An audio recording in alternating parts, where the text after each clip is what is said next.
Assalamualaikum warahmatullahi wabarakatuh. Di sini saya akan menjelaskan tentang komentar-komentar tentang di YouTube saya, tentang komentar-komentar yang tentang di bawah video saya ini. Banyak orang-orang yang berkomentar tentang pertanyaan maupun masukan-masukan tentang saya dan tentang ulasan-ulasan di beberapa video saya, dan saya akan membaca satu persatu tentang komentar yang ada di dalam video-video YouTube saya. Dan ini ada komentar-komentar yang bagus untuk dijawab dan untuk menjadi wawasan untuk kita semua, khususnya bagi saya maupun bagi teman-teman semua, khususnya untuk para pemula. Dan yang baru menemukan video saya ini, jangan lupa di subscribe, like, comment, share video bawah ini untuk berlangganan video selanjutnya. Ambil sisi positifnya, buang sisi negatifnya, jangan diambil mentah-mentah ulasan dari saya ini. Ambil ulasan-ulasan yang baik saja dan buang ulasan-ulasan yang tidak baik tentang video saya ini. Dan semoga saja kita semua selalu diberi rahmat dan hidayah, selalu diberi kesuksesan, selalu diberi banyak rezeki yang berlimpah, yang barokah, dan amin amin ya robbal alamin.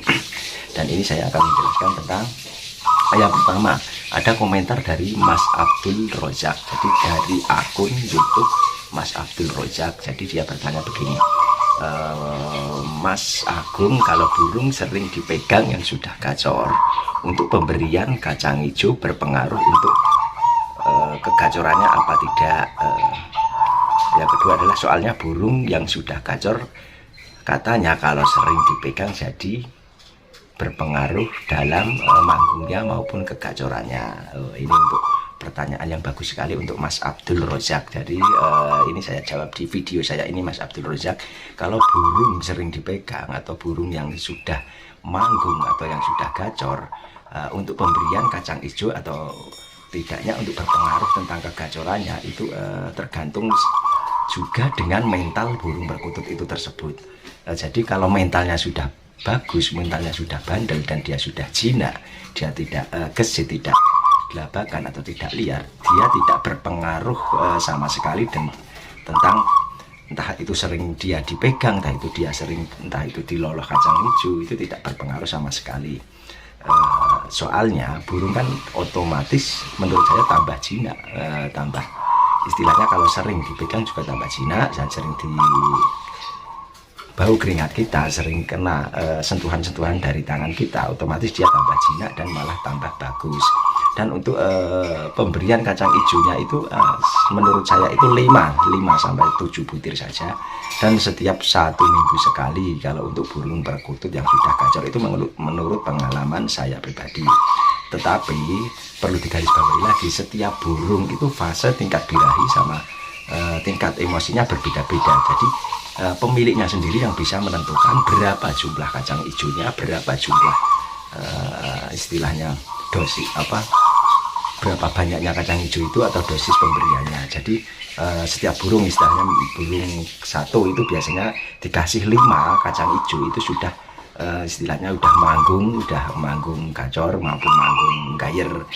Kadang ada yang dikasih berapa cuma 3 itu sudah manggung. Jadi birahi untuk pemberian kacang hijau itu tidak disamaratakan istilahnya. Yang satu bisa porsinya 5, yang satu bisa porsinya bisa 3, yang satu bisa kalau tidak diberi 7 maupun 10 dia belum mau naik birahinya, dan seperti itulah. Jadi tingkat birahi sama tingkat emosi maupun tingkat kegacorannya itu juga berpengaruh untuk burung perkutut itu sendiri. Jadi seperti itu. Itu dari pertanyaan Mas Abdul Rozak. Dan ada lagi pertanyaan dari akun YouTube Wakdon Skui. Kang Agung, millet putih, juawut, ketan hitam, beras merah, kacang hijau, gabah kalau dicampur jadi satu, bagaimana Kang? Apakah boleh? Nah, ini pertanyaan yang bagus juga untuk pengalaman saya pribadi khususnya juga, dan untuk kita semua khususnya untuk pemula. Dan nanti kalau di video ini silahkan komen di bawah ini, mudah-mudahan bisa kita ulas, bisa kita jabarkan maupun bisa saya jawab. Nanti yang tidak bisa saya jawab, semoga saja para senior, para suhu bisa menjawabnya di kolom komentar di video bawah ini. Jadi ini bagus sekali untuk millet putih, juawut, ketan hitam, beras merah, kacang hijau, gabah, kalau dicampur jadi satu itu gimana? Kalau menurut saya itu bagus-bagus saja dicampur. Jadi untuk millet putih, entah itu millet putih, millet coklat maupun juawut, ketan hitam, beras merah, kacang hijau itu dicampur nggak apa-apa. Tetapi perlu digarisbawahi lagi untuk jumlah porsinya itu disesuaikan. Jadi untuk millet putih itu berapa persen, untuk juawut berapa persen, untuk ketan hitam berapa persen, dan beras merah berapa persen, kacang hijau itu pemberiannya berapa butir. Dan kalau untuk dicampur itu kalau bisa untuk porsi ketan hitam sama beras merah itu porsinya sedikit saja. Kalau terlalu banyak nanti dia juga malah tambah brodol, malah tambah dia tidak gacor maupun gayer, tapi dia fase pertumbuhan bulunya kalau sifatnya kan panas. Kalau ketan hitam itu sifatnya panas untuk menghangatkan badan. Jadi porsinya sedikit saja. Jadi untuk millet itu berapa persen lebih banyak daripada ketan hitamnya. Untuk juawut juga seperti itu. Dan untuk yang sedikit itu beras merah sama gabah sama ketan hitam seperti itu. Itu untuk pertanyaan Mas Wagdon Skui. Seperti itu Mas Wagdon Skui, sudah saya jawab di video saya ini. Dan ada lagi pertanyaan dari Mas Jenal untuk akun YouTube Mas Jenal ini bertanya kepada saya, Mas Agung, perkututku kalau dipegang bunyinya nguk-nguk, maksudnya kayak ketakutan, kenapa ya? Nah ini sering juga untuk burung-burung perkutut bahan maupun burung-burung perkutut bakalan, entah itu bakalan jaringan, tangkapan hutan, tangkapan alam, entah itu untuk pikat, entah itu untuk hasil dari kita megang di alas maupun kita pegang di hutan maupun kita pegang di ladang dan lain sebagainya. Itu untuk istilahnya burung sering ketakutan itu kalau biasanya ngeruk-ngeruk itu, bunyi ngeruk-ngeruk itu, dan dia sering ditandai dengan kepalanya itu merinding dan bulu sayapnya itu merinding, itu pertanda dia itu ketakutan. Jadi mentalnya yang kurang bagus, mentalnya yang kurang istilahnya dia udah down mental. Karena apa nggak tahu, biasanya dia baru tangkapan hutan dan dia stres lalu dimasukkan ke sangkar, dan dia entah itu adaptasinya butuh adaptasi yang lama untuk menjadikan mental itu burung perkutut itu tambah bagus seperti itu. Itu untuk Mas Jenal, sudah saya jawab di video saya ini. Dan ada lagi Mas dengan akun channel Puter Pelung, ini Bang, kalau menggacorkan atau membuat burung perkutut manggung atau menggajarkan pakai suara apa ya? Menggacorkan pakai suara apa ya? Nah ini maksudnya untuk pancingan dia agar rajin bunyi, agar rajin manggung, agar rajin berkicau, agar rajin duduk, agar rajin kerantengi, agar rajin medoti. Itu sampai salah tadi berkicau lagi manggung istilahnya seperti itu. Jadi untuk Mas puter pelung, jadi untuk memancingnya itu kita bisa pakai MP3, kita bisa pakai selain MP3 suara-suara burung perkutut betina, entah itu suara burung perkutut jantan yang dia gayer, yang dia gacor, yang dia suaranya agak-agak istilahnya untuk menarik perhatian burung perkutut agar rajin bunyi seperti itu. Selain itu kita juga bisa pakai terapi yang saya sudah sering upload juga, terapi suara perkutut yang pas waktu saat lomba. Pas waktu saat lomba itu banyak burung perkutut dengan bermacam-macam suara kecil, suara besar, suara sedang, itu dia juga bisa memancing birahi burung perkutut itu agar merangsang untuk rajin bunyi. Itu untuk pemutaran video maupun pemutaran MP3 bisa juga dengan pakai itu. Dan yang untuk pakai suara asli untuk dari burung perkutut itu kita bisa pakai istilahnya bisa pakai puter, bisa pakai derkuku itu bisa.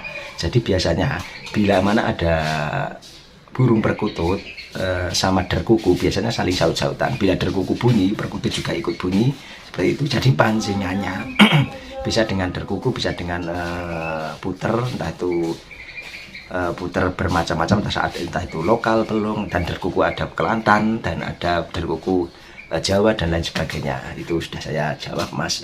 Puter belum seperti itu. Untuk pemancingannya bisa MP3, bisa juga dengan burung perkutut, burung perkutut yang sudah gacor juga bisa, burung perkutut betina juga bisa, sama puter juga bisa, derkuku juga bisa, seperti itu.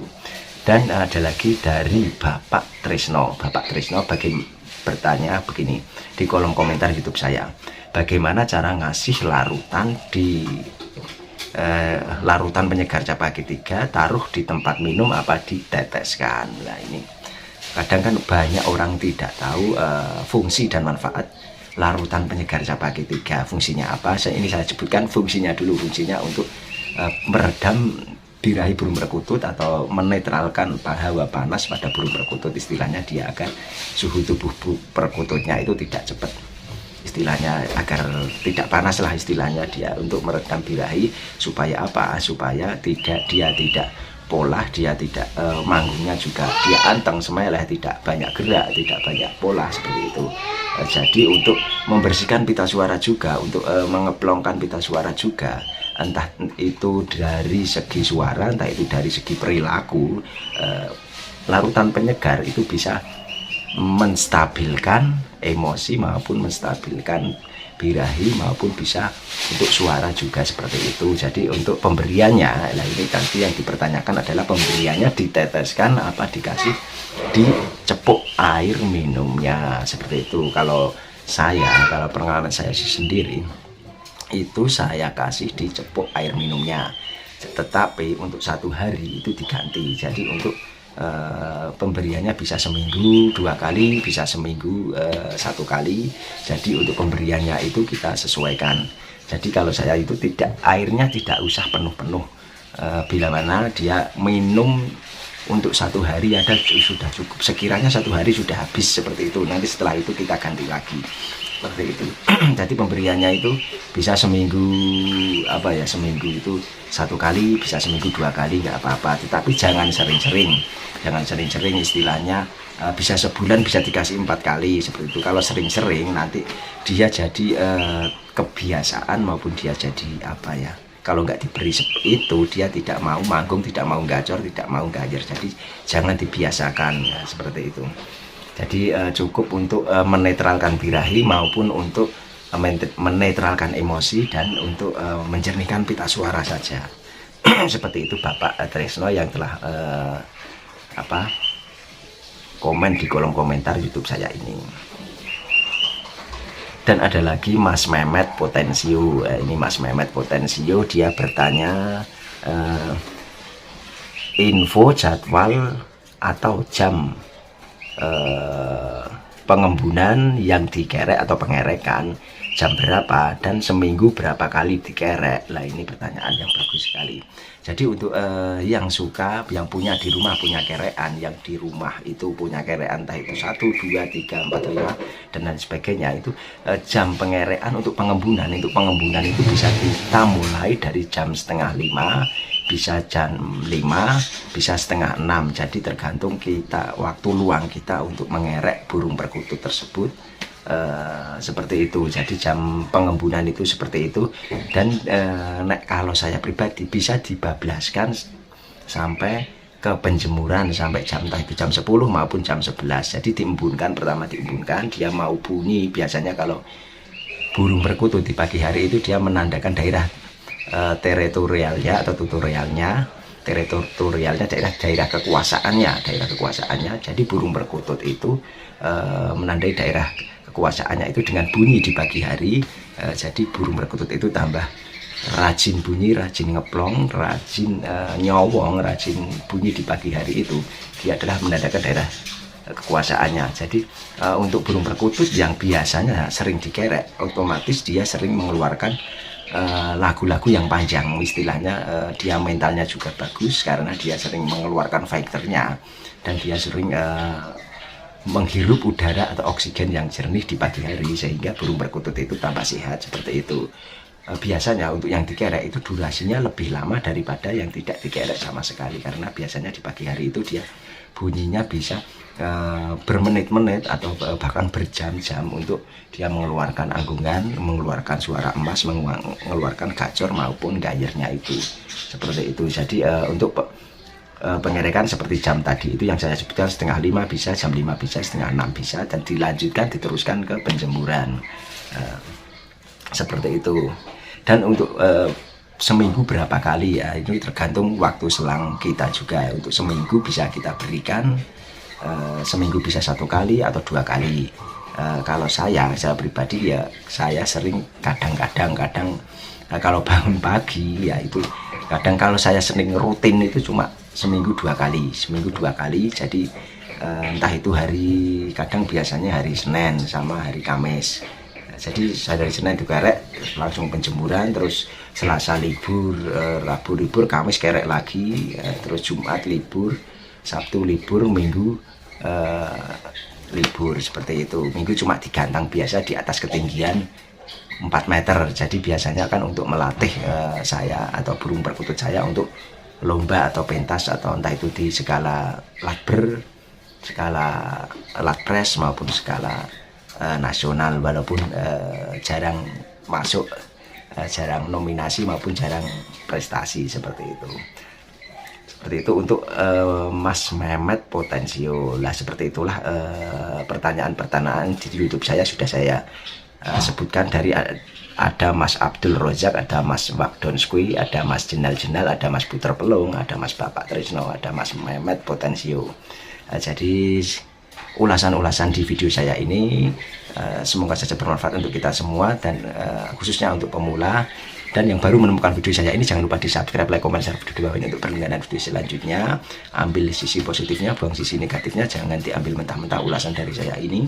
Ambil ulasan-ulasan yang baik saja dan buang ulasan-ulasan yang tidak baik tentang video saya ini.